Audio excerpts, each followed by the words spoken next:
welcome to Q&A with S&A. I'm Andrea, and obviously we've got Shane in the studio with us as well. And today we have the great pleasure of having Paul Martin in the studio with us as well, talking about all things Paul. Oh, wow. Yes. That's exciting. So listeners to the podcast will have potentially heard Paul speak on our Plant Grow Reap podcast with our teammate Kate, and they talked about the transition of Paul's firm to Aintree Group. And today we're here to talk to Paul about all things Paul. Terrific. Looking forward to it. Yeah. So Paul, you joined us in January of this year. Certainly did. Yes. Shane and I were away, so you came on board and we were not here. We were on our overseas holiday. Tell us about the first couple of days, because it would have been a bit of a shock to your system, wouldn't it? Well, having more than 3 people in the office was a shock to start with. That was certainly a massive change from our point of view. Yeah.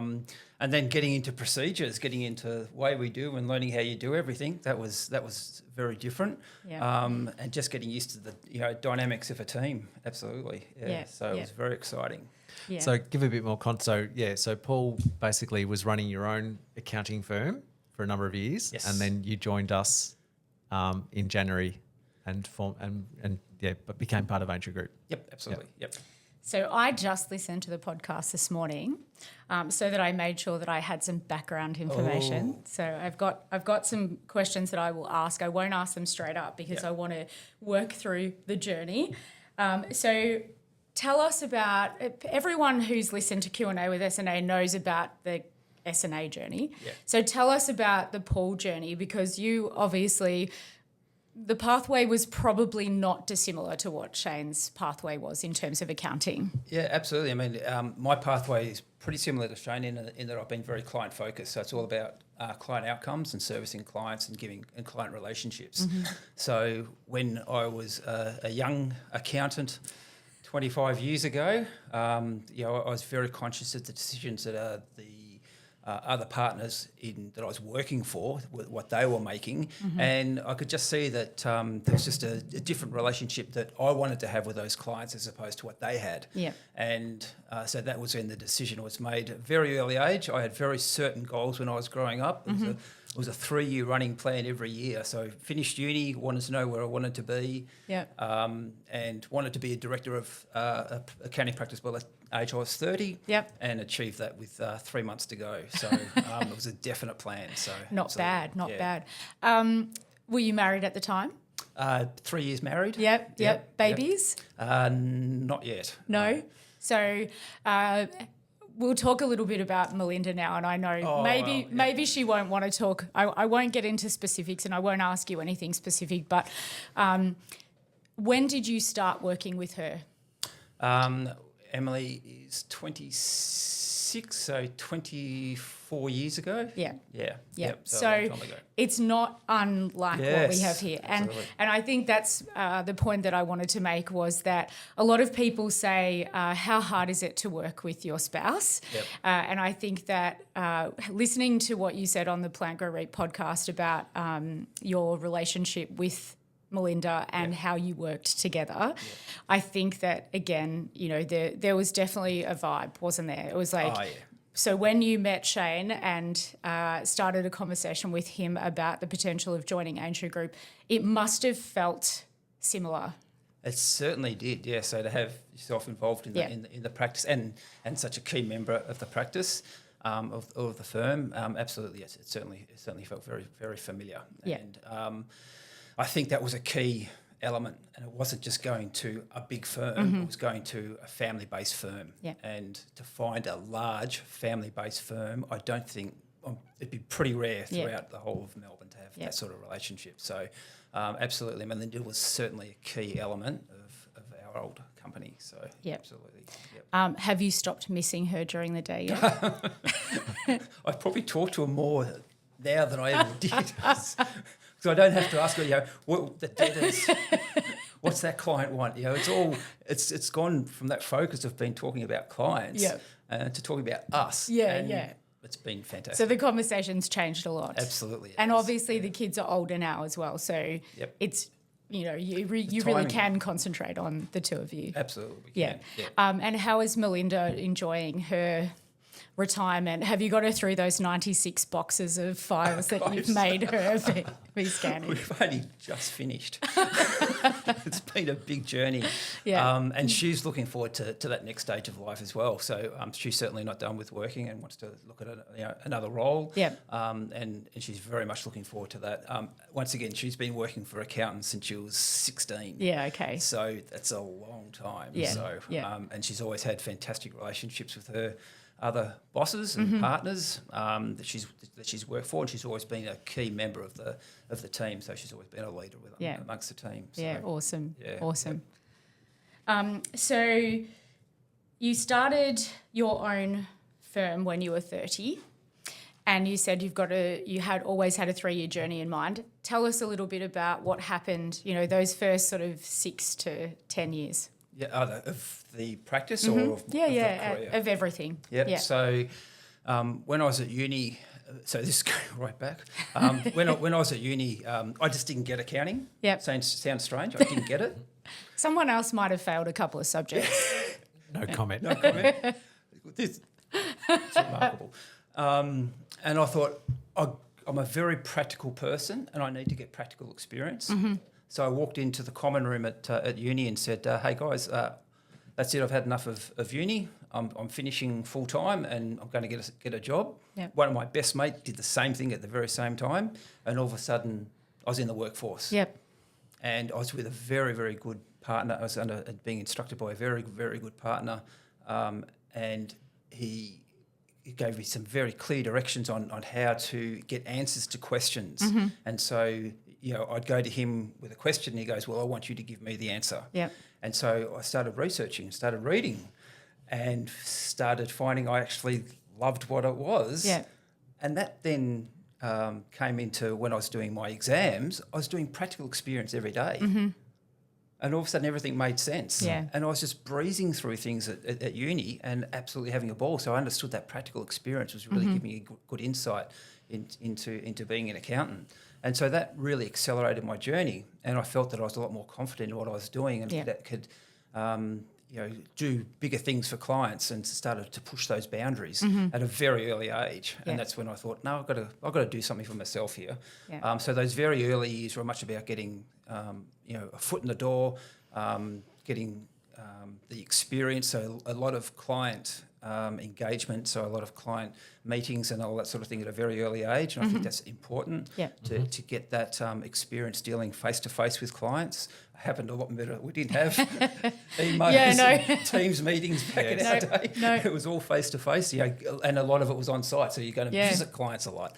So, and that gave you, the clients were asking you difficult questions and you had to be able to think on your feet. And I think that was really the grounding for how I became a good, what I thought was a good partner and leader for the clients. So that journey was a long way coming from university to the age of 30. That was all development. I left public practice at one stage. I left for 2 years to start my own business. And In what field? ice creams, of course. Oh, excellent.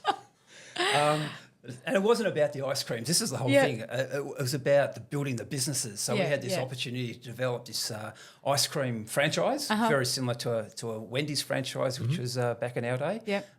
And the client gave us an opportunity to open up this store in Carlton, and we had these other 3 or 4 sites ready to go. Had $300,000 to build a shop, all ready to roll out. And then we had GFC. So all the cash dried up, and therefore I thought, well, let's go back to accounting. But what that did for me was just give this insight into running a business day to day. I'll never regret anything that I did in that period of time, and it was fantastic for professional development and also to understand businesses and how business people have to deal with just the small things from day to day, the hours, cash flow, and that obviously set me up to run my own business when it come to employing people and cash flow and all that sort of thing. So those, couple of steps to me were invaluable in that whole journey to getting to age of 30. So all that happened in a period of 7 years. Yeah, okay. So yeah, That's pretty tumultuous. yes. And one of the things you'd mentioned in there was about you had a good person who was mentoring you, but at the end of the day, it was up to you to do the research and do the hard grafting in terms of research, learning, reading. Absolutely. You can't rely on someone else is the key message out of that, isn't it? You can't. Yep. And the fact that he pushed that really hard with me, and it wasn't just an easy, okay, well, here's the answer. It was actually coming. He wouldn't give me the answer, and it really did give that good foundation, really solid foundation. So, Yep. Yeah. So the practical element of learning business Yes. and being in the workplace at the same time as you did your learning. Yes. There's a lot of conversation going on in the industry at the moment about, skill shortage, people shortage, making accounting sexy again. Not that it ever was, but, present company excluded, of course.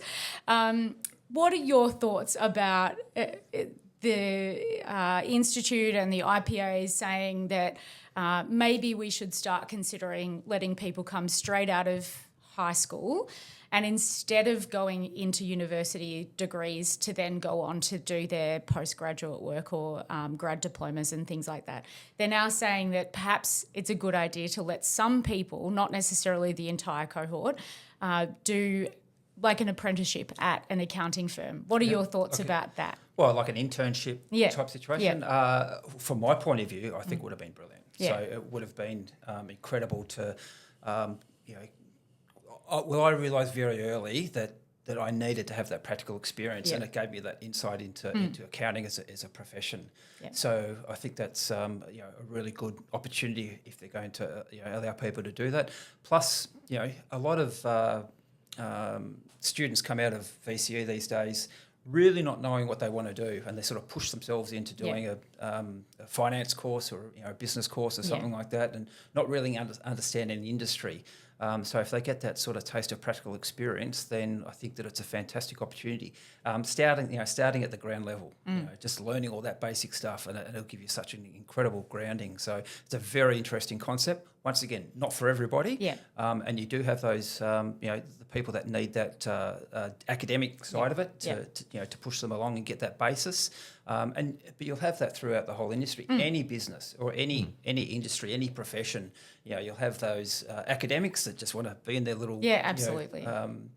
Silo and work hard and not talk to anyone, and then you've got other people that need that practical experience, and that's how they learn and that's how they grow. And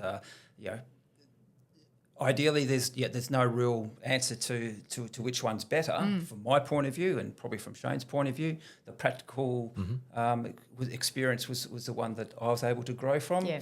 But obviously, there's academics as well. So but it's a great opportunity. Yeah. And I didn't quite do it the way you did, but sure. I did what they called a sandwich year at the time. Of course, yes. Yeah, so did 1 year worth of uni, then went and worked in a firm, and then went back to uni. But because I was learning that practical experience and on-the-job training, I really enjoyed that. The firm saw value in me because of that experience that I had, and they kept me on while I finished my studies, and I went on to work for them full-time afterwards. Yeah, exactly. So it was a great way to get in the door to learn that practical experience, because university is a particular structure of learning, but at the end of the day, we're problem solvers. Yeah. And you can't read all of that out of a textbook. Yeah, exactly. Yeah. And it's also learning how to study as well. Correct. So, yes. That's a big thing. Yes. Yeah. I think when kids come out of high school, they don't really know how to study, do they? No, they know how to study something, and they know how to, pass an exam perhaps, and I think that's it. What essays to write, how to structure an essay. It's not necessarily what you do in a business sense, though, is it? No, and everyone, I think in that first 6 months or first semester of university, they're going, what have I walked into? Well, actually, I think most people are at the pub more than they're at uni, aren't they? Because no one's pushing them. Nobody's actually taking the role and worrying about where you are. That's exactly right. And a bit of extra money working helps too. Yeah. So yep, that's right. Yeah, I mean, it's super expensive to go to uni these days. So, if you can work while you're at uni, I think it's a really good opportunity for them. And I obviously it's going to depend on how they structure it. There's elements to it where I think it could be messy, only if they don't get the program right. Yes. You know, you've obviously got to balance with any apprenticeship sort of situation the need for inexpensive labour and the training that goes with it. And I think that's where the challenge will be for the industry, to make sure that people get exactly the right training along the way. So and that's the investment from the firm that's going to employ them, and that's exactly. visionary. So You've come into Aintree Group. You are one of our, top leaders. You've gone from having a team of, 2 or 3 people to having a team of, in our accounting firm, something like 40. Yes. What have been the challenges for you in the sort of 10 months that you've been here has there been anything that you've had to change and tweak about your management and leadership style based on the size, or? Yeah, not necessarily about the size. I've found it, as I said before, exciting about being involved in such a big team. Office politics, that's something that we didn't have to worry about before. So that all comes into it. That's part of the thing. But just seeing the young people and seeing their thirst for knowledge, and that really drives me as well, and how positive they are, and that's being encouraged by the culture here as well. But it's all about, from my point of view, from the management point of view, it's just responding to their needs and giving them support. And it has been a challenge, but I've been very, very, very thrilled to be involved in that sort of people thing. management side of things is a little more intense than sometimes people think that it is. There's a lot of stuff that goes on behind personalities, the scenes. absolutely. If you can work it out, let me know. It's a secret. There is a secret. There's a secret handshake somewhere there. In the Plant Grow REAP podcast, you talked to Daniel about your first feelings about being at Aintree Group. And, when you spoke to Kate originally and sort of threw it at her that this is what your plans were, tell us about how it felt to have that conversation with Kate, because she'd been with you for a long time. Yes. And you were basically saying to her, we're going from this space into this giant space. Yeah. How did you said in the Plant Grow REAP podcast that was one of the things that was really anxiety inducing for you. Tell us how you had that conversation. Took a deep breath, and I think Kate was going to be a critical element to the transition to Aintree Group, because it was going to be that conduit for the clients. She was loved by the clients, or she still is loved by the clients, and I think that was going to be essential to us joining and being successful. So I needed to express to her the opportunity. So that was the first thing, apart from the shock. So it was interesting hearing her reaction to when I told her. It was the last thing that she was expecting. And from my point of view, it probably was as well. It wasn't something on the radar until about 6 months before we started talking to Shane.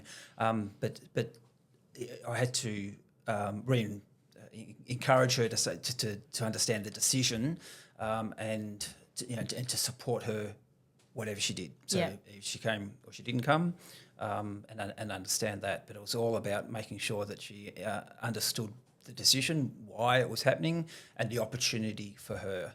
Because obviously Kate's just a little bit younger than us, but still been around a while. It was going to be very new for her as well. So had to make sure that she felt very, very comfortable in what the decision was. And when you were talking to her about what it was going to be like, because obviously she hadn't met any of us by that stage, so you were going sort of trying to convince her. What were the things that you said to her about Aintree Group that made it feel like it was the right thing to do? I said that from my point of view, this is the first thing I said to Shane, was that I needed to find a home for our clients. And it sounds a funny thing to say, but I needed feel comfortable that they were going somewhere that I knew would support them and their goals. And that was what I said to Kate, was that I think we've found a home for our clients, and I think that they're going to be they're going to be looked after, and they're going to be part of a much bigger group, but they're still going to feel the support that we've been able to show from a small firm. So that's a lot of clients in small firms, they want to be feeling those personal touch, and I think that's what was very, very important from my point of view, and that's what I expressed to Kate. I said I think this is the opportunity that we've got, rather than just letting the clients go to any other firm. I think I needed to have that very important touch point. And do you think we've achieved that? Absolutely, yeah. I mean, there's been some wins and losses along the way, course, but I think always. that's going to be the nature of the beast. But for the majority of our clients, obviously I'm still involved heavily with them. Kate stepped up and done a lot more work, which she's loved, and I think that was the opportunity that gave her to step up and take a lot more responsibility. And I must say I'm very appreciative of that. So she has been able to do that, and then obviously the bigger team. And clients getting to know everybody. That was the thing. So it's been 9 months now, and I think the clients think, Rose is talking to me, or one of the girls is talking to me, and is feeling part of the team. So, How did you have the conversation with your family? The family, that was a very interesting conversation, because once again, no one expected it. And I said, Dad, but you've been working for yourself. How are you going to make that move? Had to explain what was happening to start with. So it was all about the move to Aintree Group and what that meant for Melinda and myself.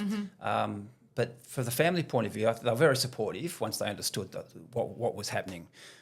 So it wasn't an arduous conversation. It was a very positive conversation.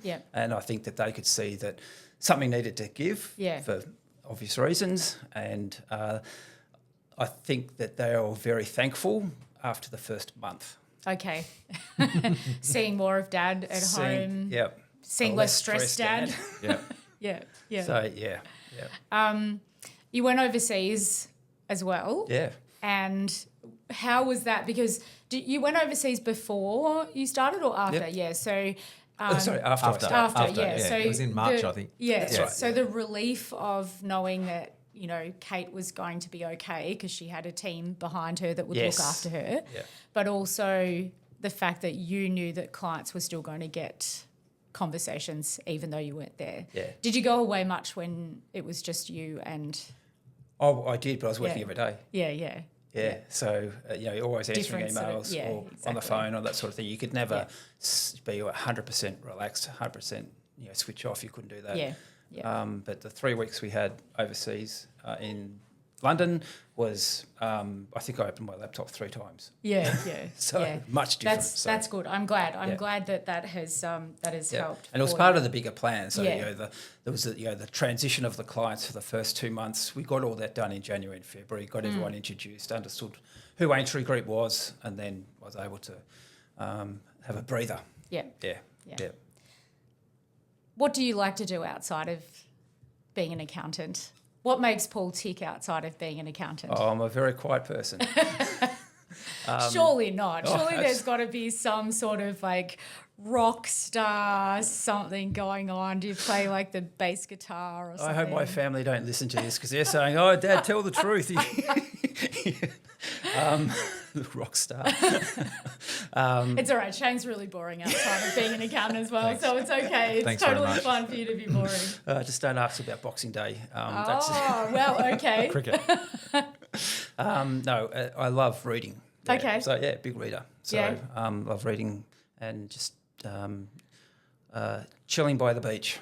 So it's all about relaxation and just enjoying time, especially now with Melinda.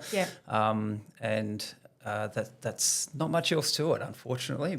So you like reading books on the beach. Who's your favourite author? At the moment, reading a lot of Chris Hammer. So I've been through his 7 books, I think it is. So, love the Australian crime. So you like crime books? Crime, okay. It's all about solving that puzzle. That's what I love. So, and how many books would you get through in a year? At the moment, I'm reading about one a week. Yeah, so that's crazy. It's relaxation. I'm glad that you have the time to do that. Yeah. How thick are they? Well, your normal novels. Yeah. 300-400 pages. So Yeah. Does How that many mean- books? How many books do you read, Shane? Yes, less than that. Yeah, excellent. Yeah. Does do you get so engrossed in them that you might be up at 2:00 in the morning reading them, or have you a discipline to stop? Yeah, no, it's on weekends. Yeah. Can get carried away. Yep. Stops me having to do the chores, Because you're too busy reading a book. That's right. Do you get away with that? Yeah, I do. Oh Yeah, wow. I think I might need to have a chat with Melinda about that. That Maybe I sounds a might bit start sus. reading books. That's right. It's Yes. a good answer. Yeah, no, I don't solution. think so. Do you have a Goodreads? Do you use Goodreads? No. No? No, So do you keep a catalogue, though, of the books you've read? Yeah. It's through the library. Yeah, I was going to say, do you buy or borrow? No, borrow. Yeah, about okay. Recycling. So, yeah. Yeah. It's a very handy resource. Previously having the library across the road. Yeah, of course, But yeah. No, so I used to buy all my books. So Yeah. I've got a whole shelf full of Yeah. Nordic noir. So I was into a lot of Okay. the Scandinavian authors a long time ago. Wow. So, yeah. I can't read library books. I have to have the book. It has to be mine. Yes. Otherwise, I can't Okay. read it. Right. It's just a thing, and I think I've instilled that in Emily as well, because Right. she is an avid book collector more than book reader. She loves reading, but I would call her a collector more than a reader, even though she does read a lot. We recently picked her things up from Europe to bring everything home, and I think there was probably 70 books that came home with her Excellent. that she had read while she was away, but she also cannot borrow a book. It has to be her book. Yep. And we don't Marie Kondo books at all. It's like the book comes in the house, the book stays in the house, and it doesn't go on. But Being an accountant, I like Paul's idea of borrowing the books. I think that's a much better is a better return on investment. Yes, I think. exactly. yes, I would say so. Yes. Yeah. So, travel plans? Plenty. Yeah. It's a big part of us. Yep. So we try to get away every couple of weekends. Mm-hmm. So exploring different parts of Victoria at the moment. But I love travelling. I just love exploring places, getting off the beaten track, getting to know towns. So I don't like doing the 2 days in one place and moving on. It's all about getting to know the town. As I mentioned before, we recently went to London, only because my daughter lives there now, but it gave us an excuse to get there. Yeah. And I had never been a fan of London. I never actually wanted to go there. We've done Europe, done a lot of other countries, but never done the UK. And I went to London and I was absolutely blown away. It was absolutely fantastic. You can just get yourself lost in that town so easily. So much to do. There's plenty to do and there's nothing to do. Yeah. But everything's interesting. And it's so easy to get around there. And I just love that opportunity of exploring cities. Yep. Absolutely, that's my big thing. So, Awesome. Bucket list? Bucket list has to be. It was sort of going to Nepal because I wanted to always do that, but it's probably less of a thing now. But it's train journeys all through Europe and South America. So yeah. Yeah, train journeys are on our list as well. I just love trains. They just Yeah. drift away. Gee, I wonder why you and Shane connected when you did. Do you watch YouTube videos about trains? No. You can say yes, it's perfectly fine, because Shane does watch YouTube videos about trains. Yeah. You know that there's people who just like put their phone and just do the whole train journey. Yes, you and can things. watch the gun. Yeah, you can. The whole way Yes, to. yes, I think we have. Yes. I think we have watched it. But I love travel shows about trains as well. Yeah, okay. So so that's There was a few travel shows about trains back in the 90s. I think Sam Brown used to do a bunch of train journeys as well. Yeah. Yeah. But there's a whole lot of UK, like Michael Portello, and they sort of doing Yeah. a lot of ones now. Yeah. And it's just Yeah. fascinating seeing all the old engines and all the old stations and everything. Yeah. But so that would be a fantastic one to do on the bucket list. Yeah, excellent.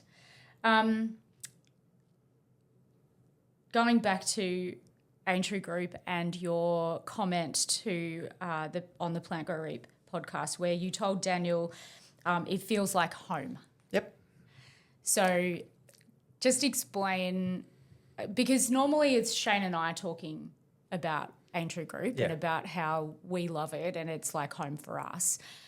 But from your perspective, because you've kind of been here the least out of all of our, leadership team, what made it feel like home to you, and how has that impacted on your ability to sort of transition to the firm? Yep. The fact that a lot of your senior staff have been here a while, so Joseph and Daniel and Nadia and all that, they have been here a number of years and they've built a really good culture. The family thing comes from familiarity, I guess, as well. But it's just that every response that I get from clients is about how this was taken care of, and that was great that was done for me, and all those small things that you just don't get at larger firms, and it's just underlying those values that we've got, and it's sort of expressed in everything that we do, and if you do it that often, it just becomes second nature, and then it's it does feel like home. So, yeah. The new office. Yes. So you went from your office in Baldwin, which was which was, a good size office for the team that you had. Yeah. And then you went to Camberwell Road, which was a bigger office again. Yeah. And now you're here. What are your thoughts? Have you and Kate had a conversation about what it's like now when we're here? Yeah. Not specifically with Kate, but it's just a lot of light. It's sort of, it's not a dull place. There's plenty of natural light, and there's plenty of space. Yes. And all that space out the back in the lounge area and the deck, you can go and have your lunch out in the sun. You can just go and have a quiet coffee, sit in the lounge area and just relax, and it's just so peaceful, so quiet. But it's the space and the light. It's just amazing. And plus also having everyone together as well. So, yeah. So you've been with us 10 months. It's October now, isn't it? Yes. What's Paul's plans for the future? What does the future look like for you? And you don't need to have this conversation on the basis of we're thinking about whether Paul's going to exit anytime soon. But, more like, what is the plan for Paul? What does Paul want to do? That's the whole thing. Yeah.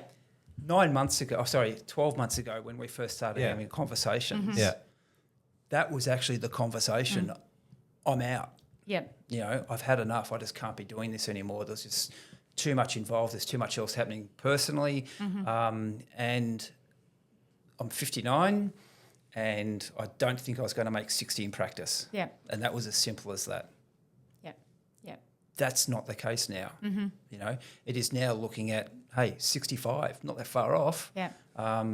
That's the 5 years. So it's once again reinforced how much I feel a part of Aintree Group in such a short period of time. I feel like I've been here for 5 years, so there you go. I'm not sure that is that a positive or a negative? I'm just trying to work that out. Yeah. Well, no, it's definitely part of the furniture. It's part of the furniture. Definitely a positive. And just love the new role and opportunity that you've given me. So to actually manage people and take some of that responsibility for the clients off myself as well. And I can get involved in mentoring the team. Yeah. There's nothing better than seeing young people grow and develop and mature. And I think that's a big thing. There's a maturity to happen, and that team's going to be fantastic. It is fantastic now, but just that next level of growth that you can see the future of Aintree Group in some of those the young managers.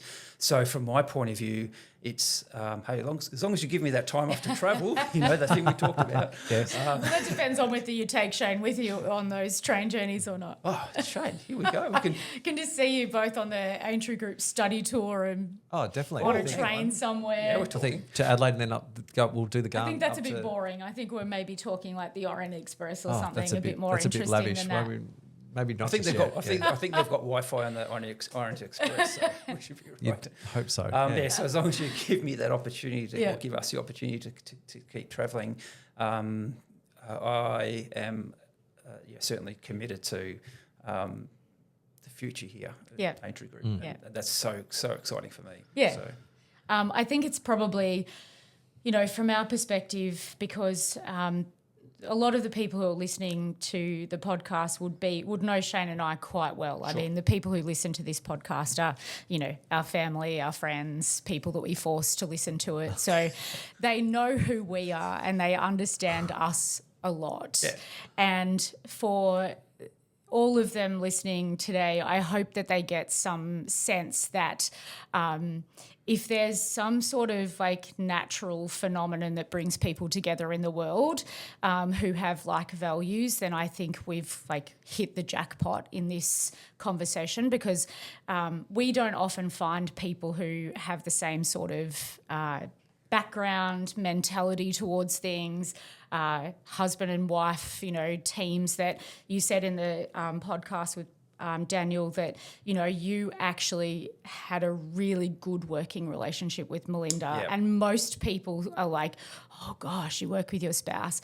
And so when Shane and I come across people who say, oh yeah, I really love working with my spouse, it's like, really? Yeah. We've found somebody who gets it and understands where it's coming from. And I think for us, it's given us, where you're looking for people who feel it too and understand where that comes from. And I know that we've really appreciated having you as part of our team, great. and having Kate and Kate's children. And when they say we're a family business, we literally are a family business, as you know. And I think it's just really special that we have those things, and that we've got you and Kate on board. And we, as much as you say that it feels like home, that you're here, we also feel that. Thank you. So if you have nothing else to say before I do my usual and start to bubble over things,